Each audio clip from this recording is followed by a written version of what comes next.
in Nigeria and in Ghana. All right, well, from there, let's talk football. Where the Edo Queens have been handed a tough draw for the 2026 Women African Union B Women's Championship League. That's the WAFU B Women's Champions League. The Nigerian Women Football League, the NWFL champions, talking about Edo Queens, were drawn in Group B alongside ASEC Mimosa of Cote d'Ivoire, Ghana's Ampem Dakoa, and AS Garde National of Niger Republic. Moses Aduku side will be making their second appearance in the regional tournament, talking about Edo Queens. Edo Queens won the WAFU B Champions League on their debut in 2024 to secure a place at the CAF Women's Champions League. Host USFA of Burkina Faso will also compete in Group A alongside Benin Republic's Dynamic FC and the ASKO of Togo. The competition will take place in Burkina Faso from Sunday the 23rd of August to Saturday the 5th of September. And Edo Queens went on, as I mentioned earlier. Edo Queens won that WAFU B tournament in their maiden participation of the tournament, and the tournament also will serve as qualifying competition for the 2026 CAF Women's Champions League. Edo Queens, they will want to finish fourth at the women's. They finished fourth at the Women's Champions League in their maiden appearance. That was back in 2024 after winning their first appearance in the WAFU B Women's Champions League. And away from there, quickly, let's talk about the Nigerian Premier Football League, where Joseph Arumala of Ikorodu City has joined Egyptian Premier League side Al Ittihad on permanent transfer. Arumala linked up with the Alexandria-based club in Egypt from Nigerian Premier Football League side Ikorodu City. The young striker was one of the standout performers in the NPFL last season, scoring 13 goals and providing 2 assists for Ikorodu City. His impressive performance, however, were not enough to secure continental football for Ikorodu City, who finished fourth in the league. Arumala arrived at Ikorodu City before the start of the 2025-2026 season and quickly established himself as a key member of the team. The forwards, talking about Arumala, direct running, pace, and his eye for goal made him a fan favorite during his time at the Lagos club, that's Ikorodu City. Ikorodu City, however, they have sent a farewell message to the striker following his move to Egypt. On X, on their official Twitter handle, they wished him good luck in Egypt, Joseph Arumala, and they wished him the best of his endeavors. That's Ikorodu City saying farewell to Arumala as he has left Ikorodu City to Egyptian club side Al Ittihad.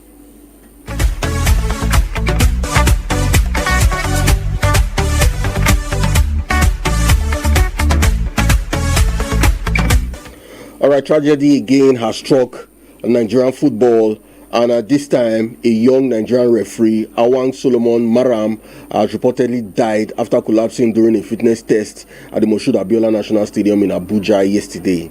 Solomon, who was said to have been among a group of promising young referees being groomed for future international appointment, reportedly became unwell during the exercise before he later passed away. His death has thrown the refereeing community into mourning, with the African Referees University describing him as a young and promising official and expressing shock over his sudden demise. According to the institution, Maram joined the African Referees University about a year ago and had shown considerable promise as he pursued a career in football officiating. The tragedy is particularly quite painful. It touches home as Maram reportedly got married just 3 weeks ago. He has a young wife, and what a painful one for that lady, currently a widow. And in a statement mourning his passing, the African Referees University described Maram as a valued member of its community and extended condolences to his family, friends, and fellow referees. Maram was reportedly part of a group of 25 young referees undergoing development with the aim of producing future Nigeria international match officials. His death once again has highlighted the importance of comprehensive medical screening, appropriate fitness tests, protocols, and immediate emergency medical support during high intensity sporting activities in Nigeria. This is one too many. Just last week, we lost another player who collapsed during a friendly game and now again a referee collapsing yesterday and dying. Young men with potentials. For Arumala, he just started a very young family. This one really hits hard, really painful, and we are begging the administrators of sports in Nigeria to please do the needful. All this passing away of young talents are actually avoidable.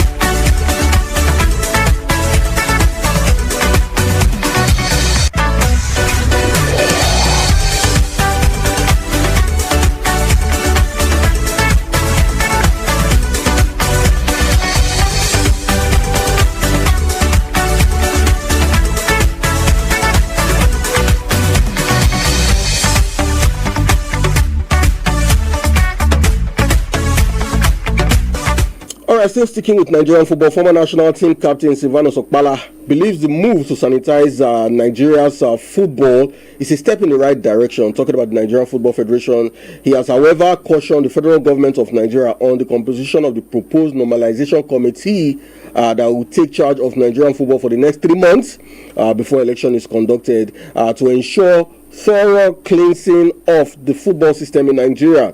Specifically, Okpala, who was in the late Stephen Keshi-led technical crew that won Nigeria's last Africa Cup of Nations title in 2013, is clamoring for the inclusion of former Green Eagle star Segun Odegbami and Adokie Amiesi-Amaka in the proposed Nigerian Football Federation Normalization Committee. Okpala said the caliber of people in the committee will determine its success, adding that the federal government must look for well-heeled, selfless individuals to birth an effective football federation. Also speaking on the heels of Nigerian football, a former board member of the Ondo Football Association, Dr. Babatunde Akimbinu, said that beyond the move to sanitize the Nigerian Football Federation, attention should also be paid to the foundation of the country's football.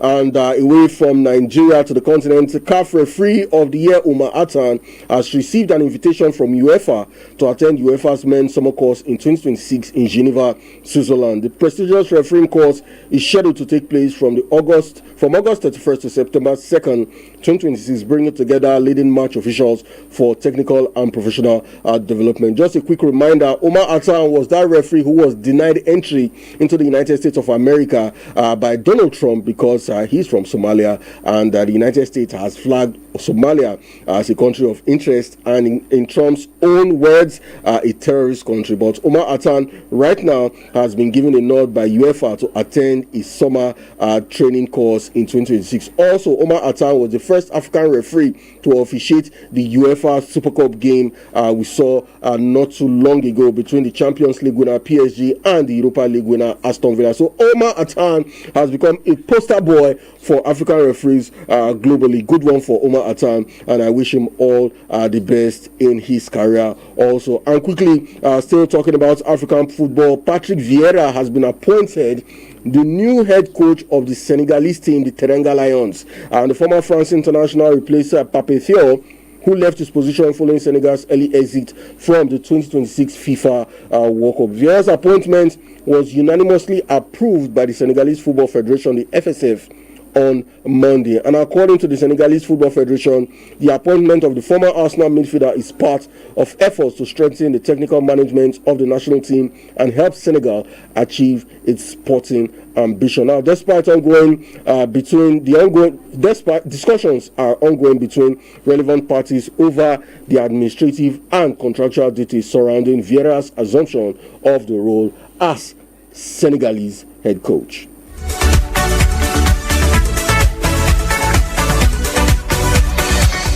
All right, before we go on the show, quickly let's talk about Bayern Munich's winger Jamal Musiala. And Jamal Musiala has revealed he's suffering from treatable absence seizures, according to him, after he collapsed on the pitch for the second time in 4 days 23-year-old Jamal Musiala fell to the floor just 8 minutes after coming on as a substitution in Bayern Munich's friendly with FC Heidenheim yesterday night. It follows a similar incident in Saturday's friendly against Red Bull Leipzig, but the German international has said it's not a long-term health risk, it's a treatable absence seizure. Fans are really worried for Jamal Musiala after collapsing for the second time in 4 days, and people have said he should take time out and really ensure that he's fit and well to play a football game, because there are a lot of things that are more important than football. With that, I draw the curtains today on Premier Sports. But just before I go, later tonight, Atletico Madrid will be taking on Malaga, 8 p.m. at Nigerian time. I've been your host, Ojake Ozera, the Sports Insider. Join me at 1:30 p.m. Later today for Sports Lounge. And before we meet again 1:30 p.m., remember to be a sportsman, always play fair, and bye for now.